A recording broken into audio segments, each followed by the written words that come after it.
Guys, kung ano yung panduha guys, nga unit. So, gamitan niya po itong breaker guys. Yung breaker niya po niya dito guys, no. O na to guys. O na itong guys. Yung procedure itong buhat yung battery. Kung niya po lang gamit itong breaker. O na to. So, itik siya guys. Dingog siya dito. So, check na to sulod guys, no. Pandaro na to. Yung check panhako.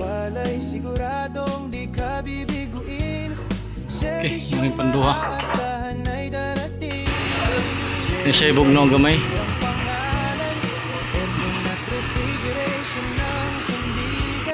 Okay guys, mana yung kaduha to guys, no. Andar siya guys, pero hinayang bugnaw guys, no. Check lang tong gitsa niya guys, ha. Yeah, pressure. Wala man siya oil rin guys, no.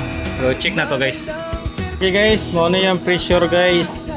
Up, lakabot sa 80. Ano siya guys. Pero hugaw man ang unit guys. Obserbahan lang sana ito naglimpyo guys, ha. Pero hugaw mo ang unit kasi pa ulian ni guys pagkuhan. Limpyuhan na. Kasi nagbugnaw man yung high side guys, oh. So more to guys. Kini cleaning ni guys. King kaduha. Okay, proceed na ta sa katulo guys. Otong katulo guys. Okay guys, bye bye. Thank you.